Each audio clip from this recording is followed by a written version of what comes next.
Kabanata 3041 hanggang Kabanata 3050. Kabanata 3041.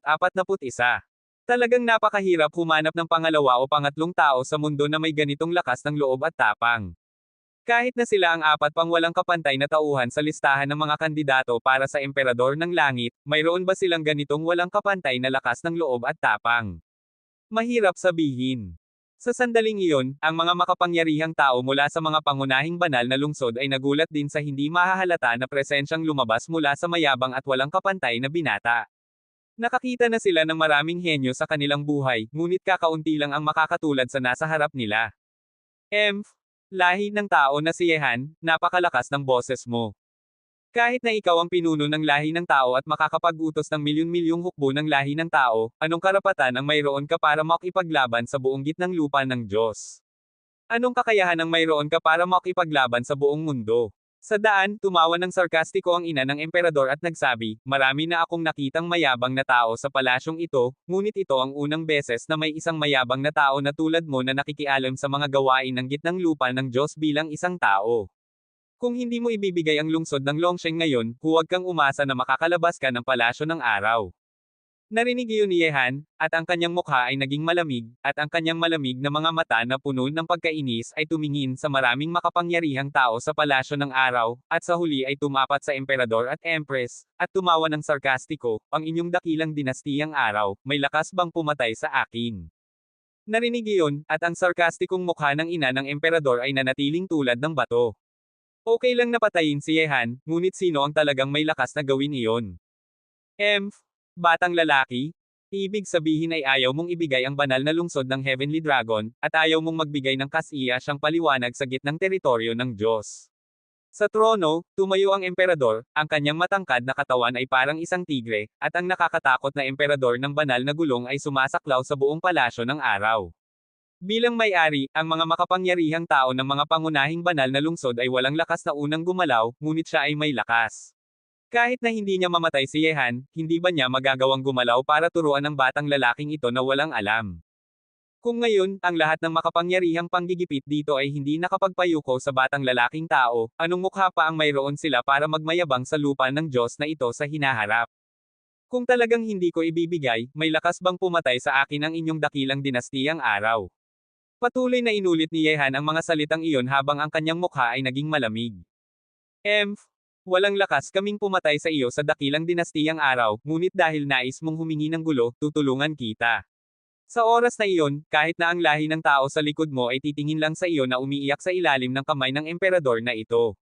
May walang katapusang pagnanasa na pumatay sa mga mata ng emperador.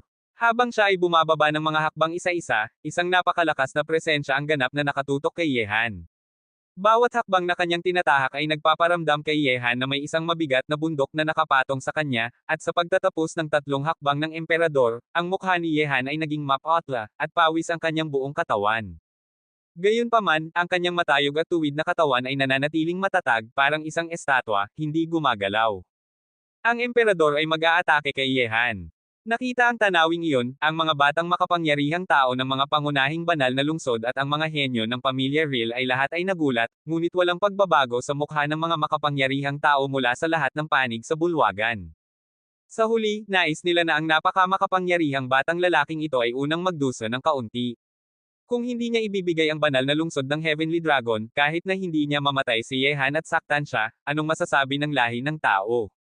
Ngayon, kahit na ang buong lahi ng tao ay walang lakas na makipag-ugnayan sa isang gitnang lupa ng Diyos, lalo na't ang lahi ng tao ay nahaharap pa rin sa krisis ng pagsalakay ng lahi ng halimaw. Pinapahirapan ang maliit gamit ang malaki, akala mo ba wala akong pakialam, ha? Bigla, sa likod ni Yehan, lumakad si Ziyi patungo kay Yehan na may mga kamay sa likod. Sa hindi nakikita, ang nakakatakot na presensyang nagpapahirap kay Yehan ay tahimik na nawala, at ang emperador ay hindi makalakad pa ng isang hakbang, parang may isang hindi nakikita na nakakatakot na hadlang sa harap niya na humahadlang sa kanya na gumalaw pa. Nakita iyon, at ang mga makapangyarihang tao mula sa lahat ng panig ay tumawa ng sarkastiko, at sa isang iglap, walang katapusang panggigipit ang tumutugon kay Ziyi. Sa sandaling iyon, ang kapaligiran sa buong palasyo ng araw ay napakatakot na mahirap ilarawan sa mga salita. Ang hangin ay gumagalaw na parang mabibigat. Ang mga mukha ng malalakas na batang tao sa mga pangunahing banal na lungsod ay nagulat. Sa harap ng panggigipit na iyon, lahat sila ay gustong tumakas mula rito, ngunit ang kanilang mga paa ay kasing bigat ng tingga. Ang batang mukha ni Zee ay unti-unting naging seryoso. Sa harap ng mga makapangyarihang tao na ito ng sabay-sabay, kahit na talagang malakas siya, hindi pa rin niya kayang harapin ang napakaraming tao ng sabay-sabay. Kapatid na mangangaral, kung nais mong tumayo para sa kanya, takot akong hindi mo kami mapipigilan ng mga tao. Tumingin si Taiyin Temple kay Zee at nagsabi ng walang emosyon. Nagsabi si Zee, anong mangyayari kung hindi ko kayo mapipigilan? Sa hinaharap, maghihiganti ako isa-isa. Nang sabihin niyon, ang mga mukha ng mga makapangyarihang tao sa mga pangunahing banal na lungsod ay naging malamig ng sabay-sabay. Ang tapang ni Zee, walang sino man dito ang makakatulad sa kanya ng isa-isa. Kung talagang maghihiganti ang kalaban isa-isa sa hinaharap, tiyak na iyon ay isang napakatakot na bagay. Batang lalaki, bilang isang tao, hindi mo dapat ikialam sa mga gawain ng gitnang lupa ng Diyos. Ibibigay mo ang banal na lungsod ng Tianlong. Para sa kaligtasan ng matandang iyon, si Decano Zinwo, ang gitnang lupa ng Diyos ay hindi hahabulin ang bagay na ito. Sa oras na iyon, nang ang mga nakakatakot na presensya sa buong palasyo ng araw ay nagbabanggaan, isang walang emosyon na boses ang parang bumababa mula sa walang hanggang langit, na umuulit sa isipan ng lahat. Ito ay, mga tao mula sa madilim na lihim na lugar, sa wakas ay lumitaw sila. Sa sandaling iyon, isang anyo ng pagiging seryoso ang lumitaw sa mukha ng lahat. Ang madilim na lihim na lugar, ito ay isa sa mga nakakatakot na lihim na lugar na nagtatag ng batas na bakal kasama ang apat na lahi. Ang madilim na emperador ng langit na nagmayabang sa buong mundo ay kinakalat na nasa kasalukuyan pa rin. Madilim na lihim na lugar. Isa sa mga pinakalumang lihim na lugar sa gitnang lupa ng Diyos. Ang pagkakaroon nito sa mundo ay maaaring maubos hanggang sa libu-libong taon na ang nakalilipas, katulad ng mga sinaunang tradisyon tulad ng Taoismo at Budismo. Kabanata 3042. Nang dumating ang boses, ang lahat sa palasyo ng araw ay may anyo ng pagiging seryoso sa kanilang mga mata. Walang sino man ang hindi nagbigay pansin sa pagdating ng madilim na lihim na lugar. Ang gitnang lupa ng Diyos ay nakapagtamasa ng kapayapaan sa kontinenteng ito ng mga Diyos at demonyo sa libu-libong taon, at malaki ang naiambag ng madilim na lihim na lugar. Kahit na ang mga makapangyarihang tao mula sa mga pangunahing banal na lungsod sa Zhongzhou ay binuwag na ang kanilang nakakatakot na presensya sa sandaling iyon. Bagamat sila ay karaniwang mga makapangyarihang tao na nakatayo sa mundo na ito, sa harap ng madilim na lihim na lugar, hindi lamang nila kailangang magbigay ng sapat na paggalang, kundi kailangan din nilang tignan ang posisyon ng pagkakaroon ng isa't isa. Kapag binanggit ang madilim na lihim na lugar, ang gitnang teritoryo ng Diyos, at kahit na ang buong mundo ay makakapag-isip lamang ng isang malakas na puwersa na nakatayo sa libu-libong taon, ang Templo ng Kadiliman. Ang Templo ng Kadiliman ay ang may-ari ng madilim na lihim na lugar. Itinatag ito ng madilim na emperador ng langit. Ang lakas nito ay lampas sa imahinasyon, at isa ito sa ilang pinuno sa gitnang lupa ng Diyos. At ang madilim na emperador ng langit ay isa sa mga walang kapantay na makapangyarihang tao na nagtatag ng batas na bakal kasama ang apat na lahi. Ngayon na sinira ni Yehan ang batas na bakal bilang isang tao, natural na gustong tumayo ang Templo ng Kadiliman para humingi ng paliwanag. Narito na ang mga tao mula sa Templo ng Kadiliman. Isang seryosong tingin ang dumaan sa mga mata ni Zee.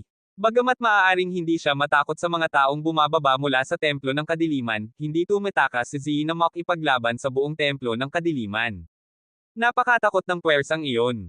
Nang sabihin iyon, ang malamig na mga mata ni Yehan ay may kumikinang na liwanag. Narinig din ni Yehan ang tungkol sa Templo ng Kadiliman matapos niyang pumunta sa gitnang lupa ng Diyos, ngunit hindi niya ito masyadong alam. Sa pamamagitan ng pagiging seryoso na ipinakita sa kanyang mga mata, naramdaman na ni Yehan kung gaano kalakas ang hindi nakikita na panggigipit mula sa Templo ng Kadiliman na ito.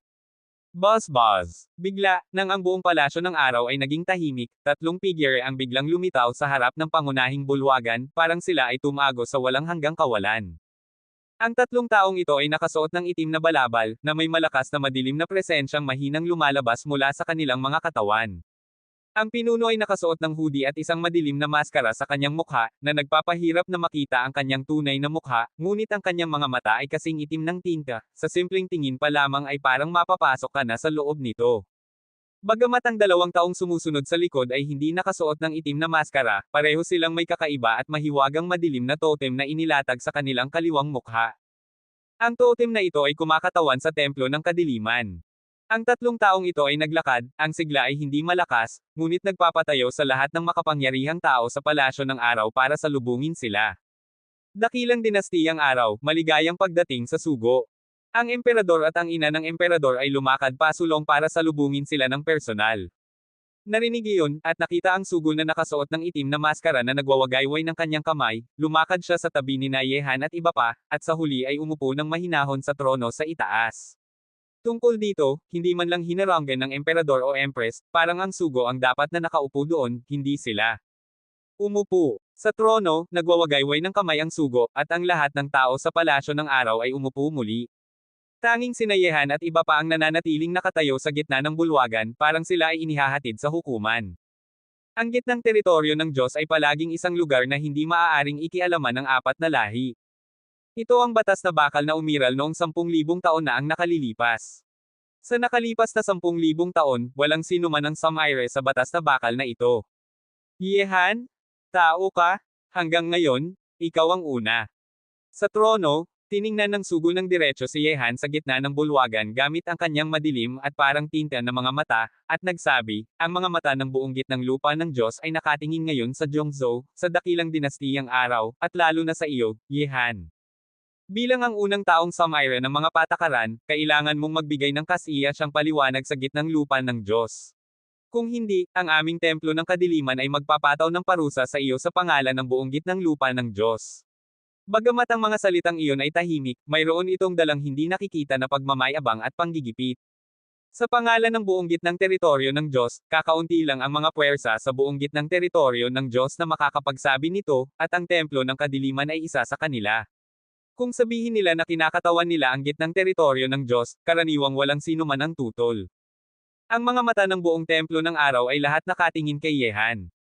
Kanina lang, nagtulungan ang mga makapangyarihang tao ng mga pangunahing banal na lungsod, ngunit hindi nila napapayuko ang walang kapantay na binata.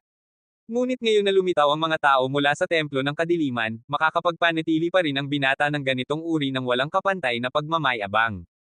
Templo ng kadiliman, matagal ko nang naririnig ang tungkol dito. Sa gitna ng bulwagan, nagsabi si Yehan na may malamig na mukha, gayunpaman, anong uri ng paliwanag ang iniisip ng sugo na dapat kong ibigay para masiyahan ang gitnang lupa ng Diyos? Sa trono, nagsabi ng walang emosyon ang sugo, Yehan na tao, bagamat ikaw ay tao, ikaw rin ay isang disipulo ng Akademyang Xinwu. Para sa kaligtasan ni Pangulo Xinwu, kung ibibigay mo ang banal na lungsod ng Tianlong, matatapos na ang bagay na ito dito. Hindi ka papahirapan ng gitnang teritoryo ng Diyos, ngunit kung gumawa ka pa ng isa pang kasalanan, ang aming templo ng kadiliman ay magpapadala ng lihim na hukbo laban sa iyo, at sa oras na iyon, kahit na ang lahi ng tao ay tumayo para protektahan ka, hindi titigil ang aming templo ng kadiliman. Lihim na hukbo. Narinig ang apat na salitang iyon, kahit na ang mga makapangyarihang tao sa templo ng araw ay may anyo ng takot sa kanilang mga mata. Ang lihim na hukbo ng templo ng kadiliman ay isang nakakatakot na puwersa na walang katapat. Banal na lungsod ng Tianlong, ibibigay ko ito, ngunit ang pinakakinasasama ko sa buhay ay ang mga banta mula sa iba. Kahit na ang inyong templo ng kadiliman, hindi dapat kang nagbabanta sa akin. Ang mga mata ni Yehan ay malamig. Isang talunan ay hindi magpapayuko sa harap ng mga makapangyarihang taong ito. Kahit na matalo ka, kailangan mong matalo ng may dangal. Ha! Ang aming templo ng kadiliman ay hindi kailanman nagbabanta sa sinuman. Ang sinasabi ko ay isang batas na bakal, at ang sinasabi ko ay dapat gawin.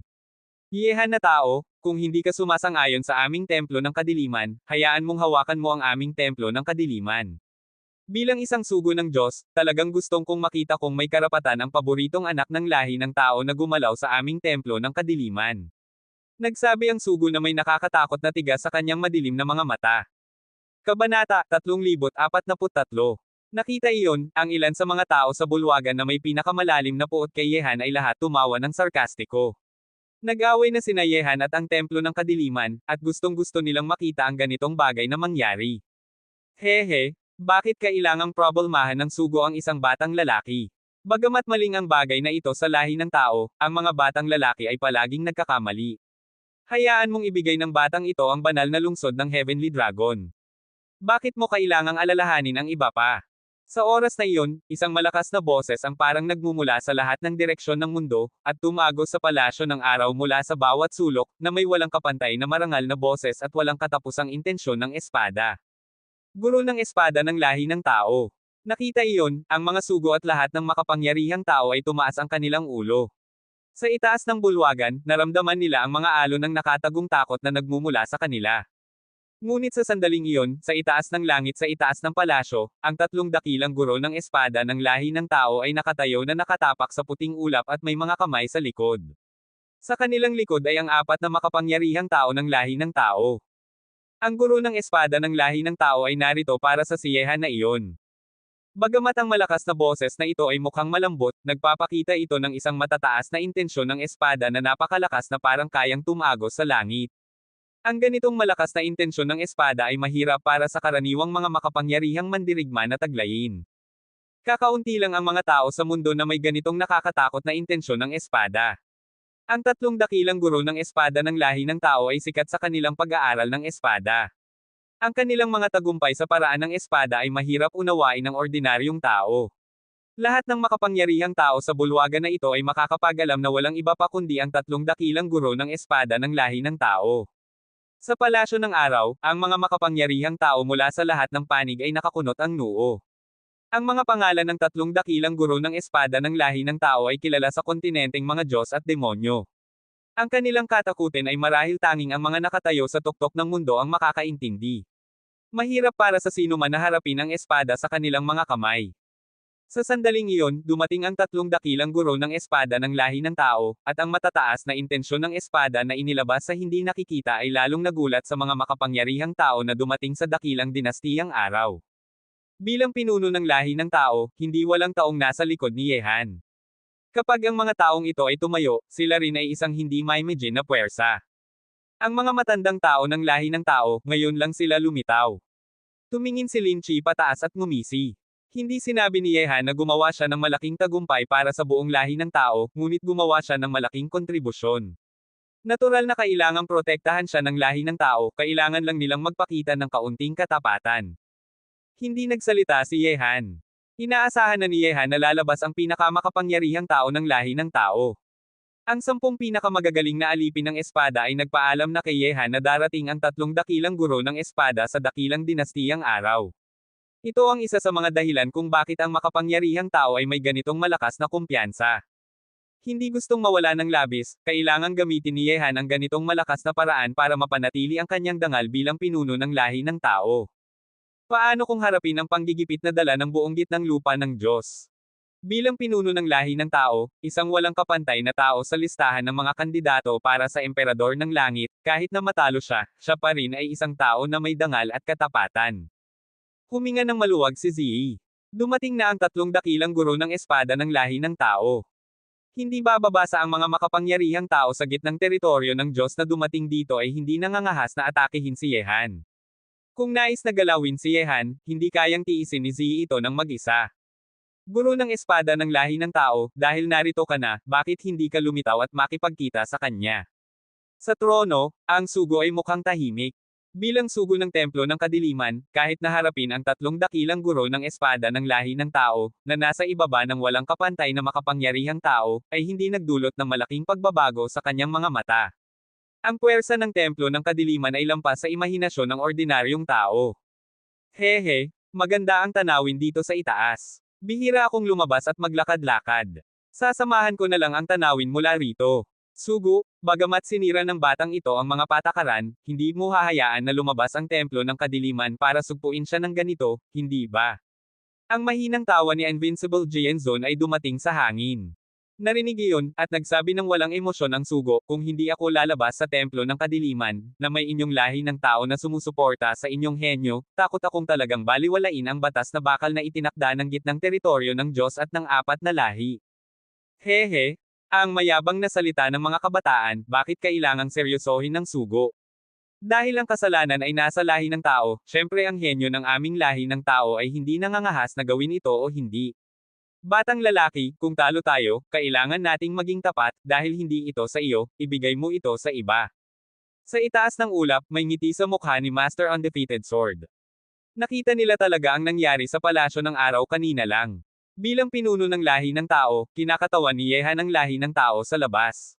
Bagamat talo siya, kahit na siya ang may kasalanan, hindi ito maaaring pahinaan ang prestihiyo ng lahi ng tao. Walang alinlangan, ang lakas ni Yehan kanina lang, kahit naharapin ang mga sugol ng madilim na templo, ay hindi nagpapayuko, na nagpasaya sa mga haligi ng lahi ng tao tulad ni Invincible Sword Master. Narinig iyon, at nagsabi si Yehan, dahil hindi ito sa akin, ako, si Yehan, syempre ibibigay ko ito. Kung talo ka minsan, hindi ibig sabihin na talo ka ulit. Gayunpaman, mayroon lamang isang banal na lungsod ng Tianlong, kaya kung paano ibibigay ito ay nasa akin. Batang lalaki, hindi mo ba sinasabi na ikaw ay patuloy na naghahangad sa banal na lungsod ng Tianlong?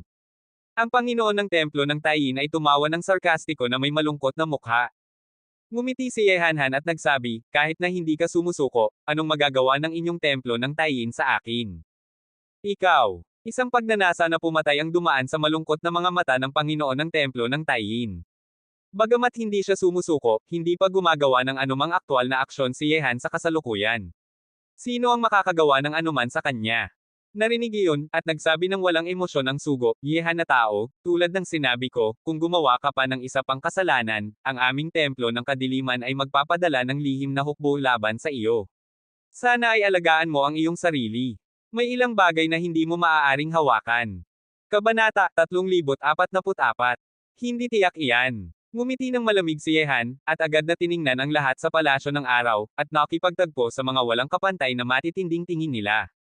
Kahit na ang panggigipit ay napakatakot, hindi nawala ang malakas na lakas ng loob ni Yehan, kahit natalunin siya ngayon, mananatili pa rin siyang ang walang kapantay na tao na nakatayo ng tuwid. Sa huli, ang mga mata ni Yehan ay tumapat kay Prinsipe Chuwei, at lumakad siya ng 2 hakbang pasulong, at nagsalita ng malakas, kakaunti lang ang mga taong hinahangaan ko, at ikaw lang ang isa sa dakilang dinastiyang araw na ito, Chuwei. Ilang araw na ang nakalipas, tinanong mo ako kung maaari kang bigyan ng isa pang pagkakataon, ngunit ngayon, gustong malaman ni His Royal Highness ang sagot. Narinig iyon, ang maraming tao sa palasyo ng araw ay tumingin kay Prinsipe Chuwei. Ano ang ibig sabihin ni Yehan na hinahanap si Prinsipe Chuwei sa oras na ito? Malalim na huminga si Prinsipe Chuwei, dahan-dahan siyang tumayo, tiningnan si Yehan at nagsabi, ikaw na si Yehan ay isang kaina-hinalang kalaban din. Alam ko na kahit natalunin ka ngayon, may kakayahan ka pa ring alisin ako sa dakilang dinastiyang araw na ito, kaya napakahalaga ng sagot sa akin. Mabuti, talaga kang ikalimang henyo sa listahan ng Tianzhou. Ngumiti ng mahina si Yehan at nagsabi, tandaan kung tinanong kita ng isang tanong, kung ibibigay ko sa iyo ang lungsod ng Tianlong, may lakas ka bang tanggapin ito? Ngayon, tatanungin kita muli, may lakas ka bang tanggapin ang banal na lungsod ng Tianlong? Narinig iyon, napatigil si Prinsipe Chuwei, at tila may mga hibla ng nakakatakot na liwanag na nagniningning sa kanyang tahimik na mga mata. Ngunit matapos marinig ang mga salita ni Yehan, ang mga mukha ng maraming makapangyarihang tao sa palasyo ng araw ay naging pangit. Tanging ang emperador at empress ang mukhang tahimik. Maaaring kontrolin ng sino man ang banal na lungsod ng Tianlong, ngunit hindi si Yehan. Siyempre, kung makakontrol ng dakilang dinastiyang araw ang banal na lungsod ng Tianlong, natural na masisiyahan ang emperador at empress na makita ito, kahit na ang taong iyon ay si Prinsipe Chuwei, may kumpiyansa silang ang banal na lungsod ng Tianlong ay mauuwi sa ilalim ng kontrol ng dakilang dinastiyang araw. Gusto talagang ibigay ni Yehan ang banal na lungsod ng Tianlong kay Chuwei. Ang mga mukha ni Taiyin Yute at iba pa ay naging malungkot, hindi ito ang gustong nila makita. Kaya maaari nang simulan muli ang pangalawang laro ng chess. Ang mga mata ni Prinsipe Chuwei ay kumikinang, at tiningnan ng diretso si Yehan. Nagsabi si Yehan, dahil tapos na ang huling laro ng chess, syempre ay maaari nang simulan ang susunod. Narinig iyon, ang mga hibla ng ngiti ay lumitaw sa mukha ni Chuwei, at nagsabi, mabuti, tatanggapin ko ang banal na lungsod ng Tianlong. Tatanggapin ko ang banal na lungsod ng Tianlong. Ngumiti si Prinsipe Chuwei. Dahil maaari nang simulan muli ang pangalawang laro ng chess, natural na may lakas siyang magpatuloy sa banal na lungsod ng Tianlong. Siyempre, alam din ni Chuwei sa kanyang puso na kung hindi niya tatanggapin ang banal na lungsod ng Tianlong, marahil ay hindi na kailanman magkakaroon ng pagkakataon na simulan ang pangalawang laro ng chess. Kapag umalis si Yehan sa palasyo ng araw, baka iyon na ang oras ng kanyang kamatayan. Nakita iyon, ang mga makapangyarihang tao mula sa lahat ng banal na lungsod sa palasyo ng araw ay may pangit na mukha. Pinipilit nila si Yehan ng napakalakas, at sa huli ay gumawa pa sila ng damit para sa kasal ng dakilang dinastiyang araw, walang bahagi sa kanila ang banal na lungsod ng Tianlong. Yehan na tao, ang banal na lungsod ng Tianlong ay hindi ibinibigay sa sino mang gusto mong ibigay. Ang Panginoon ng Templo ng Taiyin ay nagsalita ng matindi na may malungkot na mga mata. Nagsabi rin ang pinuno ng Templo ng Kangyo, tama ang pinuno ng Templo ng Taiyin. Nasa iyo ba ang banal na lungsod ng Tianlong? Ibibigay mo ba ito sa sino mang gusto mong ibigay? Hehe, matandang lalaki, maaari kong ibigay ang banal na lungsod ng Tianlong sa sino mang gusto ko, basta't siya ay miyembro ng gitnang lupa ng Diyos. Kung hindi ko ibibigay sa kanya, ibibigay ko ba sa iyo? Ito ang aking paliwanag sa gitnang lupa ng Diyos. Kung hindi ka nasisiyahan, iyon ay sarili mong negosyo. Ngayon, ang banal na lungsod ng Tianlong ay hindi na nasa kamay ko, isang tao. Ngumiti ng malamig si Yehan, at ang kanyang mga salita ay agad na nagpatahimik sa mga pinuno ng templo ng Taiyin at templo ng Kangyo. Sa panlabas na anyo, pinipilit nila si Yehan na ibigay ang banal na lungsod ng Tianlong dahil sa kanyang pagkakakilanlang tao, basta't ibinigay ni Yehan ang banal na lungsod ng Tianlong, hindi kailangang ibigay niya ito sa isang tiyak na tao. Sa Templo ng Araw, ang mga mukha ng mga makapangyarihang tao mula sa mga pangunahing banal na lungsod ay lahat napakalungkot, pati na rin ang mga batang henyo mula sa mga pangunahing banal na lungsod. Tanging ang dakilang dinastiyang Araw ang tahimik, hindi sumasalungat, hindi rin sumasang-ayon. Tungkol sa mga makapangyarihang tao at madilim na templo mula sa ibang estado, wala silang pakialam kung kanino ibibigay ni Yehan ang banal na lungsod ng Tianlong, basta't hindi inukupa ni Yehan, isang tao, ang banal na lungsod ng Tianlong, wala silang pakialam. Hehe. Dahil ibinigay na ang banal na lungsod ng Tianlong, sugo ng Diyos, nagtatanong ako kung nasisiyahan ka sa paliwanag ng batang ito. Sa itaas ng ulap, nagsalita si Unbeaten Swordmaster na may ngiti. Narinig iyon, at nagsabi ng walang emosyon ang sugo, basta't hindi ikinakalakal ng lahi ng tao ang lupa ng Diyos, ayos na. Hindi mag-aalala ang lupa ng Diyos kung kanino ibibigay ang banal na lungsod ng Tianlong. Hehe, ngayon na tapos na ang bagay na ito, ang batang ito ay hindi na isang karaniwang kaaway ng gitnang teritoryo ng Diyos. Ang kasalanan ngayon ay nasa lahi ng tao. Ako, si Gao Bubay, ay narito para humingi ng paumanhin sa lahat ng tao sa gitnang teritoryo ng Diyos para sa batang ito. Batang lalaki, tapos na ang bagay na ito. Ngayon, pumunta ka sa lungsod ng espada para hanapin ako. Matapos sabihin ang mga salitang iyon, ang matataas na intensyon ng espada na sumasaklaw sa buong palasyo ay dahan-daang nawala sa mundo. Alam ng lahat na umalis na ang tatlong dakilang guro ng espada kasama ang mga makapangyarihang tao ng lahi ng tao. Kung talagang nangangahas ang mga makapangyarihang tao na ito na atakihin si Yehan, marahil ay bumabagsak ang matataas na intensyon ng espada na sumasaklaw sa buong palasyo tulad ng baha at sisirain ang lahat. Lungsod ng espada. Nagsalita si Yehan sa kanyang puso. Talagang dapat niyang makilala ang tatlong dakilang guro ng espada ng lahi ng tao, lalo na si Undefeated Swordmaster. Sa daan, nakatanggap si Yehan ng maraming tulong mula sa kanya. Ang kasalukuyan ni Yehan ay malaki ang kaugnayan kay Undefeated Swordmaster. Shu Wei, maaari nating baguhin ang laro ng chess sa mansyon. Kahit na tayo ay aalis, kailangan nating tapusin ang pangalawang laro bago umalis. Matapos sabihin ang mga salitang iyon, hindi man lang tiningnan ni Yehan ang mga malalakas na tao sa palasyo ng Araw, at diretso siyang humantong sa apat na tao palabas ng palasyo ng dakilang dinastiyang Araw at ibinigay ang banal na lungsod ng Tianlong. Bagamat talunin si Yehan, hindi niya talunin ng ganap ang round na ito. Kabanata 3045. Hindi mawawala ang pag-asa ni Mo Yan, tingnan natin kung sino ang magsisimula muli. Ang talunan ngayon, si Yehan ay makukuha muli ang lahat ng kanyang nawala balang araw.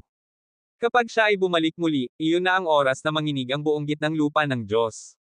Sa oras na iyon, kahit na ang templo ng kadiliman ay humahadlang sa daan, kailangang lampasan ni Yehan ang bundok na ito. Para sa pangalawang laro ng chess, ako, si Chu Wei, ay maghihintay sa iyo, Yehan, na bumalik muli. Bulong ni Chu Wei sa kanyang puso.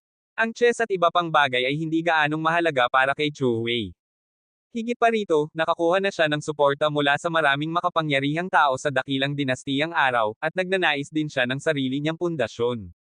Bagamat mahirap na sakupin ang pundasyong ito, lumaban na siya ng maraming taon, at hindi niya talaga inaalala ang oras. Nakita ang binatang umalis sa palasyo ng Araw ng ganitong lakas, ang mga mata na tumitingin sa kanyang likod ay may magkakaibang ekspresyon. Ang mga nagtataksil sa kanya ay natural na gustong mapunta ang binata sa impyerno. Ang mga humahanga sa kanya ay tinitingnan siya na may paghanga, isang tunay na tao na hindi nagpapayuko kahit natalo. Oy, boss, maging masaya ka, ang mga matandang tao na iyon ay tiyak na napakasama ngayon. Sa labas ng palasyo, ngumiti si Lin Chi at nagsabi. Gustong sakupin ng mga makapangyarihang tao ng lahat ng banal na lungsod ang banal na lungsod ng Tianlong. Para dito, lahat sila ay nagbigay ng maraming pagsisikap, ngunit sa huli ay walang anuman, ang banal na lungsod ng Tianlong ay napunta sa kamay ng isang taong hindi inaasahan ng sinuman. Nagsabi si Yehan, mabuti si Chu Wei. Mas mabuting ibigay sa kanya kaysa sa mga matandang lalaki na iyon. Gayunpaman, tatanawin ko ang lihim na espada ng seminary. Isang matinding tingin ang dumaan sa mga mata ni Yehan. Ang unang emperador, ang pagtatalo nila ay opisyal na nagsimula. Si Chu Wei ay isang espada na may dalawang dulo. Sigurado ka bang tama ang ginagawa mo? Bihira na hindi nagsasalita ang batang babae ng Budismo ng Chanka tungkol sa mga katotohanan ng Budismo, ngunit tinanong niya si Yehan bilang isang ordinaryong tao. Hehe, dakilang santo, walang katapat ka kapag tungkol sa Budismo, ngunit napakakaunti ng alam mo tungkol sa mga lalaki. Paano mo malalaman na maling ang ginagawa ko? Ngumiti ng mahina si Yehan, na nagpahinga sa puso ng Budismo ng Zenjia. Kinailangan niyang aminin na sa ilang aspeto, talagang hindi siya perpekto. Marahil ito ang dahilan kung bakit hindi pa siya makakaunlad pa sa Dharma, o marahil ito ang dahilan kung bakit pinayagan ng Panginoon ng Budismo na magsanay siya sa mundong ito. Tinanong ni Lin Chi, Boss, ngayon natapos na ang bagay na ito, saan tayo pupunta ngayon?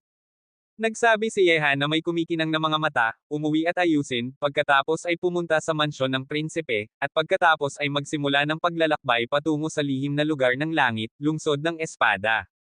Ang mansyon ng prinsipe ay natural na tahanan ni Prinsipe Chu Wei sa labas ng palasyo. Dahil nangako si Yehan na simulan ang pangalawang laro ng chess, kailangan niyang tapusin ito bago umalis. Ang pangalawang laro ng chess na ito, ang estilo ng chess ni Haring Shengguo ay mukhang mas malambot, at mas kaunti ang pag-atake kaysa sa unang beses. Sa mansyon ni Chu Wei, pareho pa rin ang kubol. Nakaupo nang magharap sina Yehan at Prinsipe Chu Wei, at sa mesa na bato sa pagitan nila, isang laro ng chess ang muling inayos.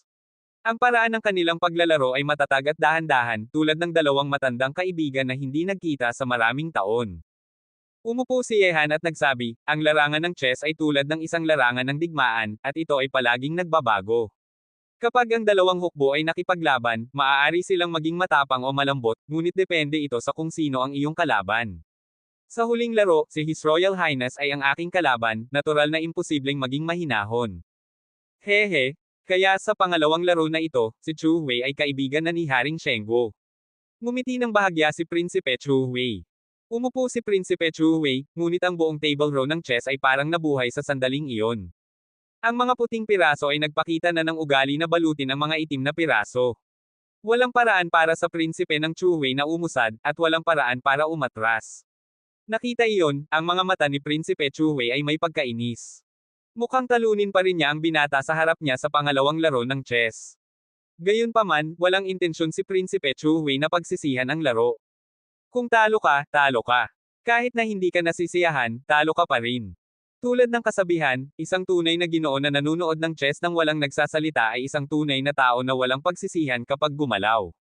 Kahit na hindi matatawag na tunay na tao si Prinsipe Chu Wei, siya pa rin ay isang matapat na tao. Kung hindi dahil sa aking mga kaibigan, takot akong hindi ako nakaupo dito ngayon na naglalaro ng chess kasama si His Highness the Crown Prince.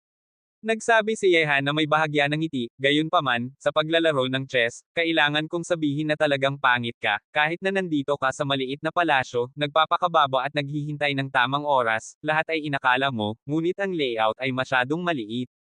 Bagamat hindi maliit ang dakilang dinastiyang araw, kung ikukumpara sa buong table row ng chess, ito ay isang sulok lamang. Kung titingnan mo ang buong table row ng chess, malalaman mo na mas mabuting lumaban sa mga tao kaysa sa langit, kahit natalo ka, sa larong chess na ito, nagkakaroon ka pa rin ng walang katapusang ningning. Hehe, mukhang ito ang dahilan kung bakit hindi katulad ni Chu Wei si Haring Shengguo. Ang paningin ni Chu Wei ay limitado pa rin sa dakilang dinastiyang araw, habang ang paningin ni Haring Shengguo ay sumasaklaw na sa buong table row ng chess. Bumantong hininga si Prinsipe Chu Wei at nagpatuloy, gayunpaman, ang puso ay walang sala. Sa mundong ito, walang sino man ang gustong maging ordinaryo. Gayunpaman, kung nais mong maging hindi ordinaryo at makuha ang lahat ng nais mo sa iyong puso, kailangan mo hindi lamang ng lakas ng loob at tapang, kundi pati na rin ng malakas na lakas. Ang paningin ni Haring Shengguo ay ang buong table row ng chess, mayroon ka bang kakayahan na pamahalaan ang buong table row ng chess? Ngayon, syempre hindi. Nagsabi si Yehan, gayunpaman, ang mga tao na nakatira sa mundong ito, anuman ang mangyari, kailangan pa rin ng ilang layunin. Ang layunin ni His Royal Highness ay ang dakilang dinastiyang araw, at ang aking layunin ay ang buong table row ng chess. Pareho tayong may layunin, iyan ang dahilan kung bakit sinusuportahan tayo hanggang ngayon, hindi ba? Napakatalino ng pananaw ni Haring Shengguo. Bumantong hininga si Prinsipe Chu Hui at nagsabi, gayunpaman, maaaring hindi lamang kalooban ni Haring Shengguo na ibigay sa akin ang banal na lungsod ng Tianlong. Mas mabuting ibigay sa iyo kaysa sa iba. Nagsabi si Yehan, naisip ko ito sa loob ng 3 araw, kaya hindi ko ito ginawa ng walang pag-iisip. Dahil kung talo ako, makukuha ko muli ito balang araw, mula sa iyong kamay, mas madaling makukuha ito mula sa iyong kamay kaysa sa iba. Narinig iyon, tumawa ng walang tawa si Chu Hui at nagsabi, talagang hindi itinatago ni Haring Shengguo ang kanyang mga iniisip, ngunit mayroon ka bang ganitong kumpiyansa na makapagtatanggol ako ng banal na lungsod ng Tianlong? Kapag ko itong tinanggap, tiyak na magpapadala ang nasa palasyo ng mga taong hindi ko maaaring tanggihan patungo sa banal na lungsod ng Tianlong. Kailangan ko pa ring gamitin ang kanilang puwersa para takutin ang mga tao sa ibang banal na lungsod na may ideya tungkol sa banal na lungsod ng Tianlong. Higit pa rito, kung bumalik muli si Haring Shengguo, talagang may kumpiyansa siyang lampasan ang pagsubok na ito. Sa oras na iyon, ang panggigipit na kailangang harapin ni Haring Shengguo ay ang buong gitnang lupa ng Diyos, maaaring mas takot pa ito kaysa ngayon. Kabanata 3046. Kung talagang walang kang kumpiyansa, edi nasa kamay ni His Royal Highness ang banal na lungsod ng Tianlong, laruin mo ito ng paano mo gustong laruin, at hindi ko ito kukunin muli. Maaari ka ring maging isang taong labas at tingnan kung gaano kaganda ang paglalabanan ni na His Royal Highness, ang palasyo, at ang isa't isa. Nagsabi si Yehan. Gayunpaman, kung muling lalabas ako sa harap ni His Highness the Crown Prince, patunay na mayroon akong kumpiyansa. Sana ay hindi ka mawawala sa maling daan tulad ng unang beses. Hehe, kung muling lalabas si Haring Shengguo, handang humiwalay sa harap si Chu Hui at lumaban sa langit at lupa. Kung talo ako, maaari pa akong may pagkakataong mabuhay, ngunit kung lalaban ako sa iyo, kung talo ako, hindi na ako makakabalik muli. Ngumiti ng mahina si Prinsipe Chu Hui at nagsabi, alam mo ba? Hindi malaki ang aking puso, at ang posisyon ng prinsipe ay hindi ang hinahangaan ko. Sayang lang, ang araw na gustong kong makita siyang pumasok sa kabaong ay napakalayo. Hindi ako makakapaghintay, kaya kailangan kong pilitin ang aking sarili. Nagsabi si Yehan, hindi simpleng tao ang maaaring umupo sa trono ng emperador ng dakilang dinastiyang araw. Kung nais mong hintayin na makita siyang mamatay, edi maliban na lang kung ang kanyang buhok ay naging kulay abo, marahil, kahit na naging kulay abo na ang kanyang buhok, baka hindi pa rin makita ang araw na iyon. Kaya mas mabuting gumawa ka ng sarili mong paraan kaysa sa mahabang paghihintay. Magkapareho ang pananaw ng mga bayani. Sayang lang na hindi pa tayo maaaring magkasama ni Haring Shengguo, kung hindi man, tiyak na tayo ay magiging matalik na kaibigan. Nagsabi si Chu Hui na may buntong hininga. Narinig iyon, at nagsabi si Yehan, anong kahirapan para kay His Royal Highness na gustong magkasama? Kung hindi mo maalis ang lalaking iyon sa palasyo, paano kung tulungan kitang alisin siya sa hinaharap? Kung talagang walang pagkakataon si Chu Hui na gawin ito ng kanyang sariling kamay, syempre na masisiyahan akong makita ang tulong ni Haring Shengguo. Isang kumikinang na liwanag ang dumaan sa mga mata ni Chu Hui. Mabuti, usapan na iyan. Para sa kaligtasan na kinuha ni His Royal Highness ang banal na lungsod ng Tianlong, ako, si Yehan, ay makakatulong kay His Royal Highness na gumawa ng isang bagay ng libre, sabihin mo lang sa akin kapag naalala mo ito. Mukhang tahimik si Yehan. Syempre, ang bagay na walang bayad na ito ay hindi kasama ang pagpatay sa emperador. Kahit na kinuha ni Chu Hui ang banal na lungsod ng Tianlong, ito ay parang iniligtas niya ang isang buhay mula kay Yehan sa ibang anyo.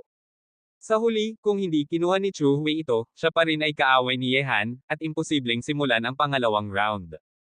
Syempre, hindi iniisip ni Yehan na gumawa ng mga bagay para kay His Royal Highness nang walang bayad para sa mga bagay na nasa kanyang kakayahan. Narinig iyon, biglang umangat ang kumikinang na mga mata ni Chu Hui at nagsabi, marahil ay hindi mo kailangang isipin pa. Dahil may puso si Haring Shengguo, talagang kailangan ni Chu Hui ang tulong ni Haring Shengguo.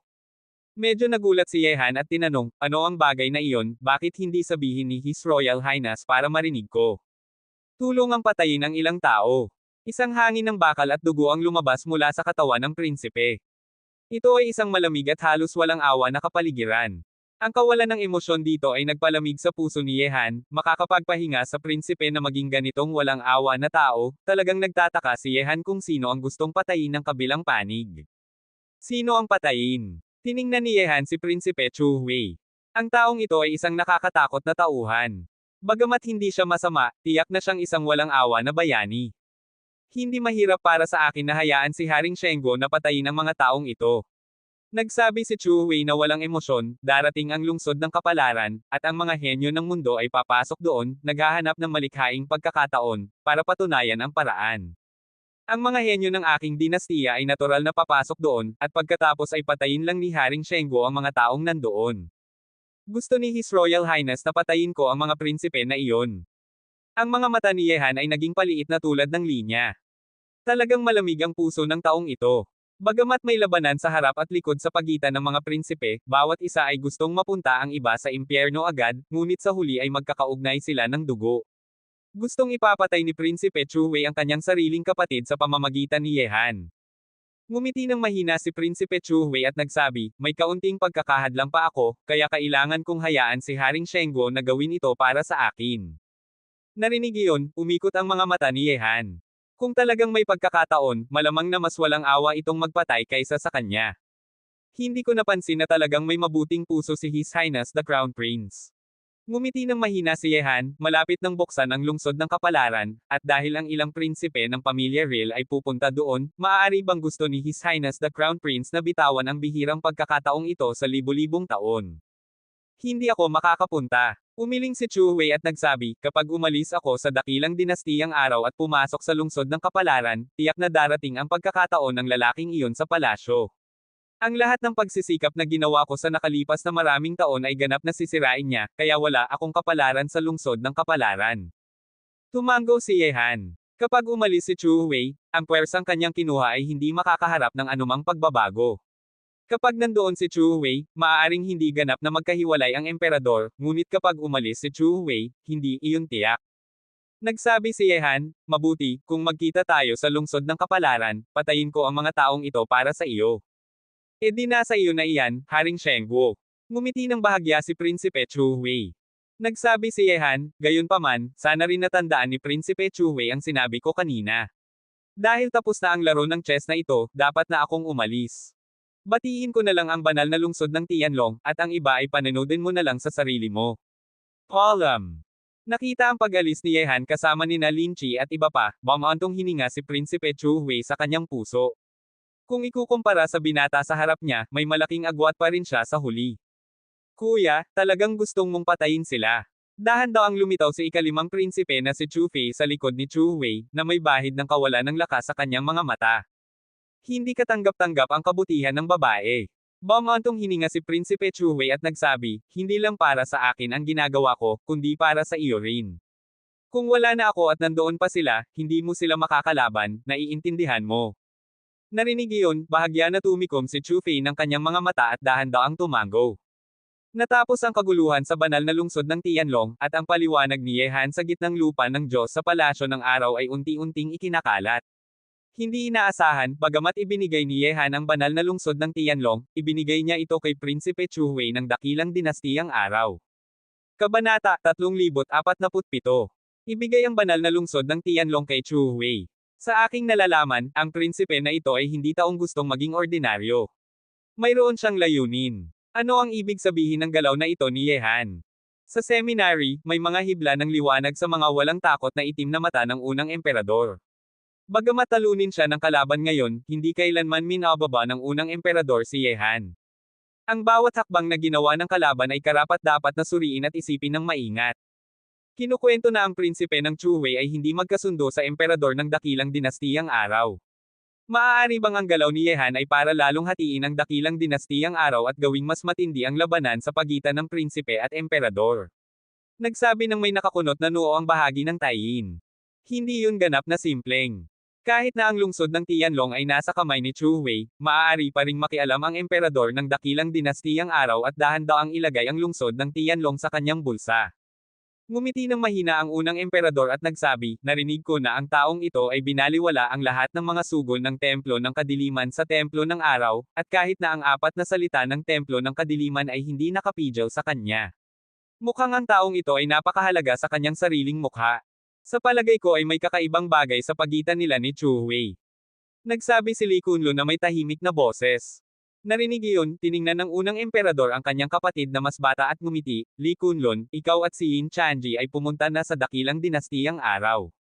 Ano ang iyong palagay tungkol sa bagay na ito? Maaari mo bang hulaan ang layunin ng galaw ni Yehan? Nagsabi si Li Kunlun, nakipag-ugnayan na ako kay Chu Hui. Ang taong ito ay nagtatago ng kanyang mga lihim at hindi madaling gamitin. Dahil may lakas siyang kumuha ng banal na lungsod ng Tianlong, tiyak na may layunin sina Yehan at siya na hindi natin alam. Tumango ang unang emperador at nagsabi, gayunpaman, ang bagay na ito ay hindi nakakaapekto sa pangkalahatang sitwasyon para sa atin. Ang palitan nila ni Yehan ay nagsimula pa lamang, at marami pang araw na darating. Sa susunod, sana ay mas kagalakan ito. Bukod pa rito, bantayan si Wang Chui. Ang taong ito ay napakaaloksa, at marahil ay mas mahirap harapin kaysa kay Yehan. Gayunpaman, habang ang unang emperador at iba pa ay nagtatalakay tungkol sa nangyari sa dakilang dinastiyang araw, si Wang Chui, ang higanting tao ng lahi ng demonyo sa sandaling iyon, ay tinanggap ang isang babae na ginagamit niya ng pantay na pagtingin. Ang kabilang panig ay nakasuot ng itim, at isang balabal na may hood ang tumatakip sa kanyang buong katawan ng mahigpit. Isang makapal na itim na ulap ng demonyo ang nakapalibot sa kanyang mukha, na nagpapahirap na makita ng malinaw ang kanyang tunay na mukha, parang sa ilalim ng makapal na lakas ng demonyo, hindi ito isang mukha, ngunit sa anumang paraan ay mukhang kakatakot at nakakatakot. Gayunpaman, ang boses ng kabilang panig ay napakalinis at matamis, malapit ng buksan ang lungsod ng kapalaran. Huwag mong sabihin sa akin na wala kang ginawa maliban sa panunood ng dula sa panahong ito. Narinig iyon, ngumiti ang higanting tao ng lahi ng demonyo at nagsabi, bukod sa panunood ng dula, natural na gumawa ako ng ilang paghahanda. Sa pagkakataong ito, ang lahi ng demonyo ay may kalamangan kapag pumasok sa lungsod ng kapalaran, ngunit sapat na iyon para mag-alala ang ibang tatlong lahi. Sa pagkakataong ito, lumitaw ka ng kusang loob sa akin, maaari bang ang oras ay handa na? Sa ikasyam na araw ng ikasyam na buwan, ang taong nasa harap ng higanting tao ng lahi ng demonyo ay ang unang siyam ng mga demonyo na naririnig lamang ang pangalan ngunit hindi pa nakikita. Ito ay isang taong may napakalihim na pagkakakilanlan, lakas, at hitsura. Alam ng lahat sa mundo na bukod kay Wang Chui, mayroon pang isang batang siyam na tao sa lahi ng demonyo. Ngunit maliban sa ilang miyembro ng lahi ng demonyo, walang sino man ang nakakita ng tunay na mukha ng batang siyam na tao na ito, at hindi nila alam kung gaano kalakas ang lakas ng batang siyam na tao ng lahi ng demonyo. Pinapahiya mo ako, alam mo ba? Dahan daw ang tumayo ang batang siyam ng lahi ng demonyo, at tiningnan niya ang sikat ng araw na bumabagsak mula sa langit at nagsabi. Hindi mo nakita ang pagkakakilanlang tao ni Hanye na si Yehan. Ito ang una. Para sa katarungan na nakakatawa sa iyong puso, hindi ka kailanman gumalaw laban sa pagkakakilanlan ni Hanye at hinayaan siyang lumago sa Zhongzhou. Ito ang pangalawa. Ngunit iba ang unang emperador sa iyo, bagamat iginigiit din niya ang katarungan na nakakatawa sa akin, gumalaw pa rin siya sa huli at nanalo ng isang round. Alam mo, ang pagkatalo ni Yehan ay nagpahina ng kapalaran ng lahi ng tao ng isang bahagi, habang ang kapalaran ng lahi ng Diyos ay lalong lumakas sa hindi nakikita, para mas madali para sa lahi ng Diyos na pumasok sa lungsod ng kapalaran. Narinig iyon, ngumiti ng mahina ang higanting tao ng lahi ng demonyo at nagsabi, talaga bang napakababa ng tingin mo sa akin, Juju? Nagsabi ng may malinis na boses ang batang siyam ng lahi ng demonyo, sa pamamagitan ng pansamantalang resulta, hindi ka pa rin katulad ng unang emperador. Kailangan kong ipaalala sa iyo na malapit ng buksan ang lungsod ng kapalaran. Wala kang nagawa na maganda. Ang oras na ito ay mahalaga, mabuting walang kang gawin na mali. Huwag mong hilingin ang hindi mo makukuha, ngunit hilingin mo ang lahat ng maaari mong makuha. Ngumiti ang higanting tao ng lahi ng demonyo, para sa akin, sa kasalukuyang laro ng gitnang lupa ng Diyos, sino mang gustong maglaro ay hayaan mong maglaro. Masaya na akong manood ng laro. Ang larangan ng digmaan ay nasa lungsod ng kapalaran, hindi sa gitnang lupa ng Diyos. Ngunit mula sa pananaw na ito, alam mo na noon pa na si Hanye ay ang tao na si Yehan, hindi ba? Ang dahilan kung bakit hindi ko sinabi sa iyo ay dahil gusto kong makita ang iyong kakayahan. Ngunit sayang, napakapahiya mo. Matapos sabihin ang mga salitang iyon, dahan daw ang umalis ang batang siyam ng lahi ng demonyo, tandaan, may dalawang walang kapantay na tao sa lahi ng tao. Maaari mong nakalimutan na ang simpleng kaalaman na ito. Sa kontinenteng mga Diyos at demonyo, sa apat na lahi, may 5 walang kapantay na tao. Ang mga Diyos, demonyo, at hayop ay may isa-isa, at ang lahi ng tao ay may 2. Mula sa pananaw na ito, sa mga walang kapantay na tao, ang lahi ng tao ay mas malakas kaysa sa ibang 3 lahi. Ngunit sa pamamagitan ng lakas ng bawat lahi, ang lahi ng tao na nakaranas ng bagyo ng digmaan sa loob, bagyo ng pagnanakaw ng lahi ng demonyo, at bagyo ng pagsalakay ng lahi ng demonyo ay mas mahina kaysa sa ibang 3 lahi. Kapag nagsimula ang digmaan ng 4 na lahi, mahihirapan ang lahi ng tao na makakuha ng kalamangan sa digmaang ito. Siyempre, bago nagsimula ang digmaan ng 4 na lahi, pagkatapos pumasok sa lungsod ng kapalaran, ang lahi ng tao ay pinamumunuan ng 2 walang kapantay na tao, isang bagay na hindi matutumbasan ng ibang 3 lahi. Lahi ng tao, kahit na may 2 walang kapantay na tao, mayroon kang si Batang Siyam, ano pang kinakatakutan ng lahi ng demonyo natin? Ngumiti ng mahina ang higanteng tao ng lahi ng demonyo. Totoo, talunin si Yehan ngayon, talunin din niya siya, talunin din si Baxia, tanging ang unang emperador ang naging panalo. Ngunit ano ngayon? Ang tunay na larangan ng digmaan ay hindi pa nagsisimula, at tanging ang mga nanalo sa ibang larangan ng digmaan ang maaaring maging pinuno ng hinaharap. Juzi, mukhang ang Batang Siyam ay umaasa sa suporta ni UD Demon Lord at nakalimutan na ang kanyang pagkakakilanlan. Ikaw ang hinaharap na pinuno ng lahi ng demonyo. Kahit na hindi ka nanguna ngayon, hindi ka niya maaaring turuan. Isang malakas na tao mula sa lahi ng demonyo ang tahimik na lumitaw sa likod ng higanteng tao ng lahi ng demonyo at nagsabi ng may malalim na boses. Narinig iyon, isang matinding tingin ang dumaan sa mga mata ni Wang Chui, na nagpapatungo sa ibaba ng ulo ng malakas na tao ng lahi ng demonyo. Tandaan, sa lahi ng demonyo, siya lang ang may karapatang turuan ang higanteng tao na ito.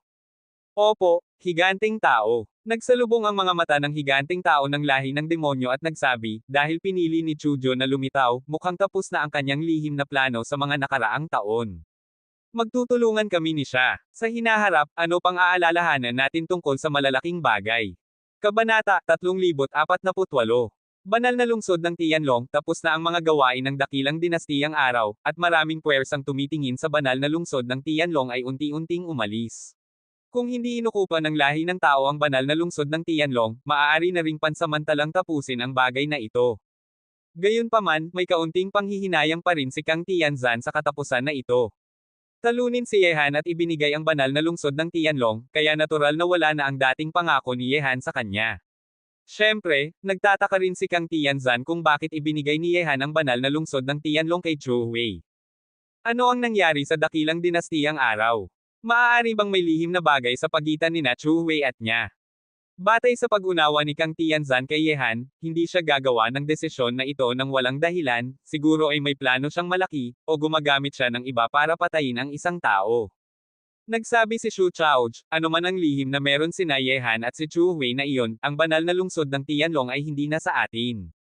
At kung darating si Chu Wei para kumuha nito, hindi na natin kailangang makialam, ang iba ay wala ng halaga na. Bagong pa lang kayo sa larangan na ito, natural na may tagumpay at pagkatalo. Gayunpaman, bagamat talunin ang ikatatlong kapatid, hindi siya nawawala ng lakas ng loob na magsimula muli. Nagsabi si Li Zhengdao, dahil hindi na sa atin ang banal na lungsod ng Tianlong, maaari na tayong maghanda para sa lungsod ng kapalaran. Sa aking palagay, malapit na rin itong buksan. Narinig iyon, tumango ang lahat ng henyo ng lahi ng tao. Pumunta sila sa gitnang lupa ng Diyos, at ang lungsod ng kapalaran ang kanilang pinakamataas na layunin. Narinig ko na pumunta na siya sa lungsod ng espada. Mukhang ang 3 matandang tao na iyon ay gustong bigyan siya ng pribadong paggamot bago buksan ang lungsod ng kapalaran. Ngumiti ng bahagya si Kang Tianzang, ngunit ang kasalukuyang estado ni Yehan ay talagang medyo kakaiba. Ang lihim na lugar ng daan ng langit, isa ito sa 12 lihim na lugar sa gitnang lupa ng Diyos, at ang kaharian ng banal na Buddha ay kilala bilang 2 pinakalumang lihim na lugar ng tamang landas. At ang sekta ng daan na nagpapahina sa mundo ay narito sa lihim na lugar ng daan ng langit. Nakatayo na ito sa libu-libong taon, matatag ang daan, at hindi nawawala ang hangin at ulan. Sa buong sekta ng daan, maraming makapangyarihang tao na nakarating sa langit. Ngunit ang sekta ng daan ay bihirang lumabas sa mundo, at napakababa ng tono. Ang lungsod ng espada ay isang malawak na lungsod sa lihim na lugar ng daan ng langit. Matagal nang nagpa-practice doon si Invincible Swordmaster. Bagamat walang sekta na itinatag, ang mga salita ni Invincible Swordmaster ay mas malakas kaysa sa ilang sekta. Sa sandaling iyon, pumasok na sina Yehan at iba pa sa lihim na lugar ng daan ng langit. Oras na para makilala ni Yehan ang tatlong dakilang guro ng espada ng lahi ng tao. Tungkol sa matataas na tao na ito na nasa lahat ng dako ng mundo, kasinungalingan na sabihin na hindi hinahangaan ni Yehan siya, lalo na't may malalim na ugnayan pa si Yehan at si Unbeaten Swordmaster. Nakipag-ugnayan na si Yehan kay Unbeaten Swordmaster mula noong panahon ng tore ng guro ng espada ng Yao Guangyo. Sa daan, tumulong din si Unbeaten Swordmaster kay Yehan ng marami sa lihim. Sa bumibigat na tapis ng Budismo, nakaupo ng patayo sina Yehan at iba pa. Lahat sila ay tahimik sina Ben, Lin Chi, at Ziyi, ngunit talagang nagpapasakit ng ulo si Chanka Buddha sa kanya. Parang hawak ng babae na ito siya palagi, matapos magsalita ng maraming katotohanan ng Budismo, hinihikayat na lang si Yehan na maging isang monghe. Uy, boss, sanayin mo na lang ang sarili mo. Ang mga batang may kalbo sa akademya ng Budismo ay parang lamok na nagsisigaw sa iyong tainga araw-araw. Ngunit matapos akong suntukin sila ng ilang beses, naging tahimik na ang mga tao na iyon. Ngunit ang babae na ito ay napakaganda, bakit hindi mo siya kunin at hayaan mong pagsisihan ng mga matandang tao ng Akademya ng Budismo na gumawa nito? Nakita ang walang magawa na mukha ni Yehan, ngumiti si Lin Chi at nagsabi. Naisip niya na noong nasa Akademya ng Budismo siya, mas masama pa ito kaysa sa pagkikita ni Monkey King kay Tang Seng na mahilig magsalita, at sinuntok niya sila isa-isa. Narinig iyon, agad na umikot ang mga mata ni Yehan. Bagamat hindi niya tinatanggihan na ang dakilang santo na ito ay talagang isang mahusay na babae na bihira sa mundo, talagang walang ganitong isip si Yehan para sa kanya. Sa kaso ni Chanka Buddha, talagang interesado si Yehan sa kanyang soul gathering stone. Amitabha, sinabi ng Buddha na ang balat ay isang bagay lamang sa labas. Sa hinaharap, ang sinaunang Buddha ay magpapatunay ng daan at maglalakbay sa kawalan. Ang balat ay magiging abo at alikabok. Kung talagang interesado ang may kaya, ibibigay ko sa iyo ang balat na ito, ano pa ang problema? Nagsama ng kanyang mga kamay si Chanka Buddha, at ang kanyang malinaw na boses ay parang tinig ng langit. Narinig iyon, ngumiti si Yehan at nagsabi, ang magandang balat ay hindi katulad ng kawili-wiling kaluluwa, dakilang santo. Kung talagang gusto ko ang iyong balat, ang una kong gagawin ay sakupin ang iyong kaluluwa. Ngunit sayang, wala akong interes sa iyong balat o kaluluwa. Kung talagang interesado ang dakilang santo, bakit hindi mo ipahiram sa akin ang soul gathering stone? Narinig ang mga salita ni Yehan, may kagalakan na dumaan sa mga mata ni Chanka Buddha. Hindi niya alam kung dahil hindi nagustuhan ni Yehan ang kanyang mga salita, o dahil sa salitang soul gathering stone. Bigla, habang balak pa ni Yehan na tanungin pa ang soul gathering stone, isang malalim at magaspang na boses ng hayop ang biglang lumabas mula sa lambak sa harap, na umalangaw-ngaw sa langit ng matagal. Boss, nasaan ang mga baka sa liblib na bundok na ito? Ang malalim at matinding boses na ito ay malinaw na hiyaw ng baka. Tingnan muna natin. Lumakad ng ilang distansya sina Yehan at iba pa, at pagkatapos ay sa labasan ng lambak, nakita nila ang isang mahiyain na binata na nakasuot ng sako at berdeng damit, na nagmamaneho ng dilaw na baka ng mahinahon na lumalabas sa lambak sa sandaling iyon. Hoy! Narinig ko na ang tungkol sa mga nagmamaneho ng dragon at tiger, ngunit ito ang unang beses na nakakita ako ng nagmamaneho ng baka. Sino ang kakaibang tao na ito? Ngumiti si Lin Chi. Ang batang nag-aalaga ng baka, iyan na siya. Nagsama ng kanyang mga kamay si Chanji Buddha, na malinaw na nakilala ang mahiyain na binata na nagmamaneho ng baka. Batang nag-aalaga ng baka. Ang mga mata ni Yehan ay tumapat sa mahiyain na binata na naglalakad ng mahinahon na nasa ibabaw ng dilaw na baka. Ang mukha na ito ay parang pamilyar sa kanya, lalo na ang kahihiyan sa kanyang mukha, na hinaila ang mga isip ni Yehan ng ilang taon pa unang. Mga tao sa sekta ng daan. Kabanata 3049. Nagulat si Yehan. Nakita na niya ang mahiyain na binata na ito sa palasyo ng Yaochi noon. Noong panahong iyon, si Yao, ang banal na ina ng Yaochi, ay ikakasal si Ye Qing sa lungsod ng Yego, at inimbitahan ang maraming tao na batiin sila. Kabilang doon ang mga tao mula sa sekta ng daan, at ang mahiyain na binata na ito ay lumitaw din sa palasyo ng Yaochi noon, kasama niya si Julie Dewist sa pintuan na iyon. At noong panahong iyon, maraming tao ang naghuhula tungkol sa pagkakakilanlan ng mahiyain na binata na ito. Ang batang ito na nagmamaneho ng dilaw na baka ay mula sa sekta ng daan. Medyo nagulat din si Lin Chi. Ang mga tao mula sa sekta ng daan na ito ay talagang naiiba sa ordinaryong tao. Hindi nakakagulat na gumamit sila ng halimaw bilang kabayo, ngunit ang pagmamaneho ng dilaw na baka ay talagang hindi tumutugma sa dalawang salitang, dakilang pintuan. Nagsabi si Yehan, maraming kakaibang tao at bagay sa mundo. Nakilala ko na ang taong ito minsan. Napakasaya na may mga kaibigan na dumating mula sa malayo. Ngayon ay nag-aalaga ako ng baka sa bundok. Hindi ko akalain na magkikita tayo sa malawak na bundok na ito matapos maghiwalay sa Yauchi. Mga kasamahan sa daan, malugod akong bumabati sa inyo. Sa ibabaw ng malaking baka, ngumiti ng mahiyain ang mahiyain na binata at tiningnan si Yehan at iba pa sa itaas ng langit.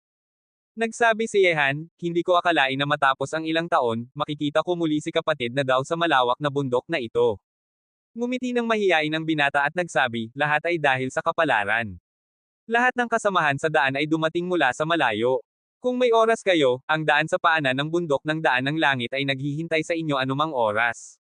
Xiao Huang, oras na para umuwi tayo.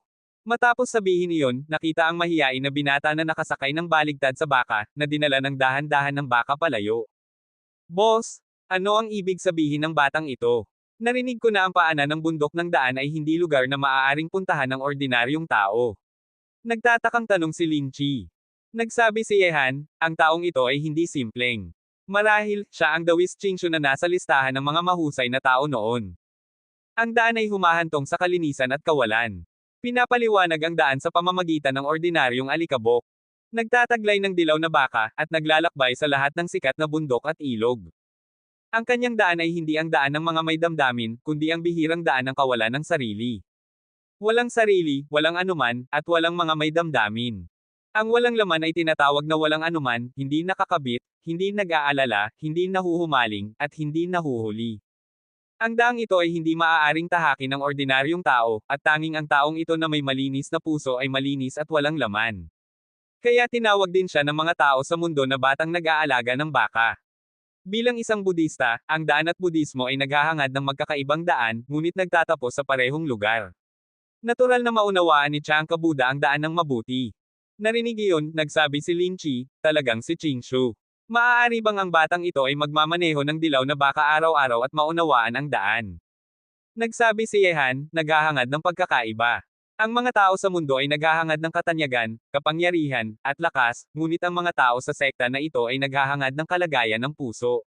Nagpa-practice sila ng kanilang puso, hindi ng kanilang balat. Nakakatamad iyan, tulad ng mga matandang Budista sa Budismo. Sa aking palagay, ang mundong ito ay mas kagalakan. Ang daang gustong tahakin ni Lin Chi ay natural na hindi maaaring makamit sa pamamagitan ng pag-upo at pagpa-practice lamang. Magkakaibang ang kanilang hinahangad, kaya magkakaibang din ang kanilang landas. Halika na. Kung may pagkakataon, talagang gustong kong pumunta sa bundok ng daan ng langit na iyon. May pag-asang laman ang mga mata ni Yehan. Ang bundok ng daan ng langit ay ang pinakamataas na bundok sa lihim na lugar ng daan ng langit, isang lugar na pinahahalagahan ng lahat ng tao mula sa sekta ng daan, at tila banal. Matapos ang maliit na kaganapan na ito, diretsyong pumunta sina Yehan at iba pa sa lungsod ng Espada. Ngayon ay pumasok na sila sa lihim na lugar ng daan ng langit, at malapit na ang lungsod ng Espada sa kanila. Hindi pa umabot ng kalahating oras, sa ilalim ng nakakatakot na bilis ng bumibigat na tapis ng Budismo, nakarating na sina Yehan at iba pa sa lungsod ng Espada. Ang dahilan kung bakit tinawag itong lungsod ng Espada ay hindi dahil nandoon si Unbeaten Swordmaster, may kwento na isang walang kapantay na tagapagtaguyod ng espada na may kamangha-manghang talino ang lumabas mula sa pintuan ng daan. Sayang lang, noong siya ay itinataas sa antas ng emperador, tinamaan siya ng pagbabalik ng daan ng puso. Sa huli, itinayo niya ang isang tore ng espada na may taas na 120 palapag sa lungsod ng espada na ito. Basta't may makakaabot sa pinakamataas na palapag ng tore ng espada, siya ang pinuno ng tore ng espada. Ngayon, may isang tao lang na makakagawa nito, si Invincible Swordmaster. Siyempre, dahil sa pagkakaroon ng tore ng espada na ito sa buong lungsod ng espada, ang buong lungsod ay puno ng malakas na lakas ng espada. Sa ilalim ng pagpapalakas ng lakas ng espada na ito, ang mga tao sa lungsod ng espada ay karaniwang nakatuon sa pagpapractice ng espada. Maraming malakas na tagapagtaguyod ng espada ang lumitaw din dito. Napakalakas ng lakas ng espada na ito. Kung magpa-practice ka ng espada dito ng matagal, tiyak na gagawa ka ng hindi karaniwang pag-unlad. Lumakad sina Yehan at iba pa sa lungsod ng espada. Ang malakas na lakas ng espada sa hangin ay parang matalim na espada na nakasabit sa itaas ng ulo ng lahat, nararamdaman ang tigas sa lahat ng oras. Nagsabi si Tsangka Buddha, ito ang intensyon ng espada ng 5 elemento. Napakahirap na magpa-practice ng intensyon ng espada ng 5 elemento. Kailangang magpa-practice ng 5 intensyon ng espada ng ginto, kahoy, tubig, apoy, at lupa hanggang sa katapusan bago sila may pagtagpo sa intensyon ng espada ng 5 elemento. Kapag natapos ang intensyon ng espada ng 5 elemento, maaari itong manatili sa langit at lupa ng matagal, at ang 5 elemento ng langit at lupa ay umiikot sa walang katapusang daan. Ang taong makakapagpa-practice ng intensyon ng espada na ito ay tiyak na isang malakas na tagapagtaguyod ng espada na makakapenetre sa langit at lupa. Hindi nakakagulat na pinili ng guro ng espada ang lugar na ito. Tiningnan ni Yehan ang pinakamataas na gusali sa lungsod ng espada. Kahit na malayo pa, nararamdaman din ni Yehan ang malakas na intensyon ng espada na paparating mula sa pinakamataas na gusali. Kahit na walang masamang layunin, maaari pa itong magparamdam sa mga tao ng katakutin ng intensyon ng espada na ito. Hindi nagtagal, nakarating na sina Yehan at iba pa sa gitna ng lungsod ng espada, kung saan nakatayo ang pinakamataas na gusali. Tore ng espada. Ang buong tore ng espada ay may kabuoang 120 palapag, tuwid na tumataas sa langit, at ang pinakamataas na palapag ay nasa puting ulap na. Kapag titingnan mula sa ilalim ng tore ng espada, magkakaroon ang mga tao ng nakakatakot na pakiramdam ng pagkahilo, parang umiikot ang mundo. Ang tore ng espada na ito ay hindi isang tore, kundi isang espada.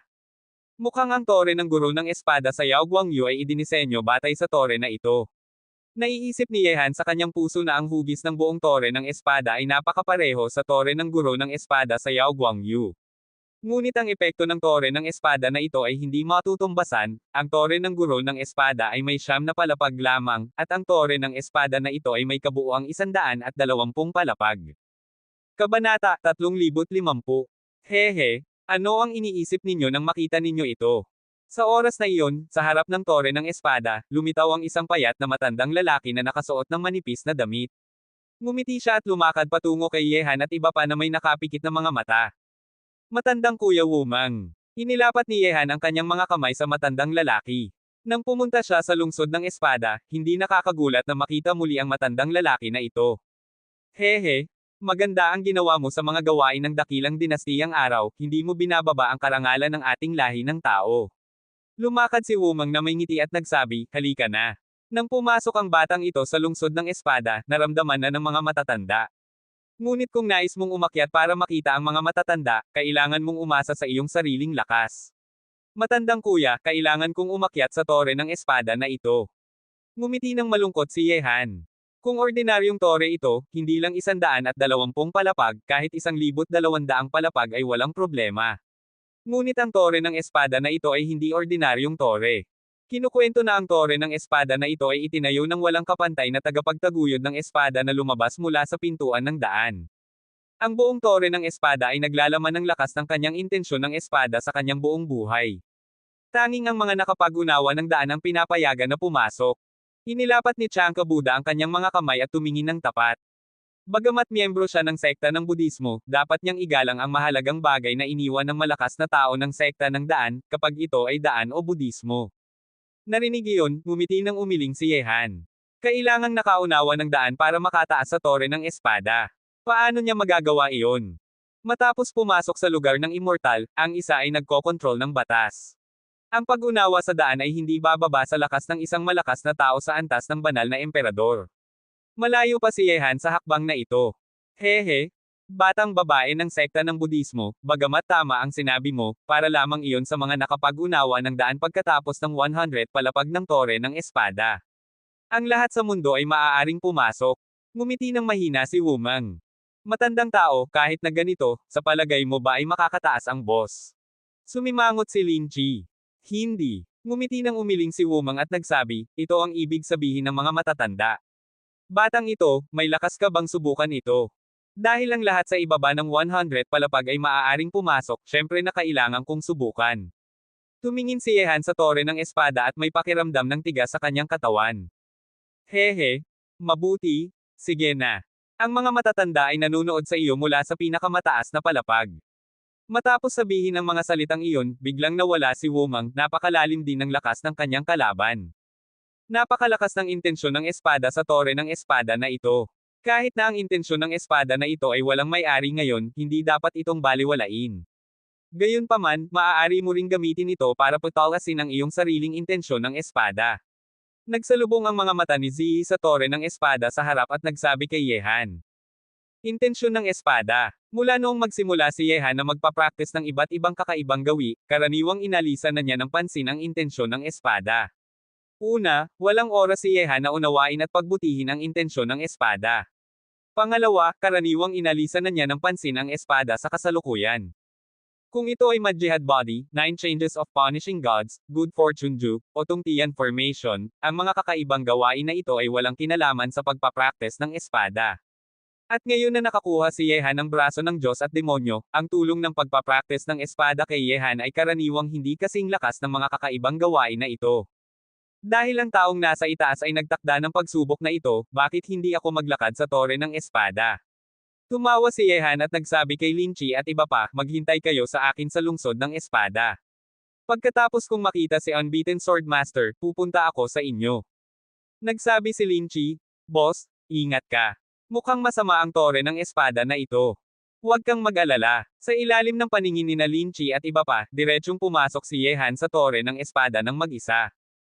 Ang tore ng espada ay may kabuuang 120 palapag, at ang bawat palapag ay konektado sa pamamagitan ng daanan, tulad ng tore ng guro ng espada sa Yaoguang Domain.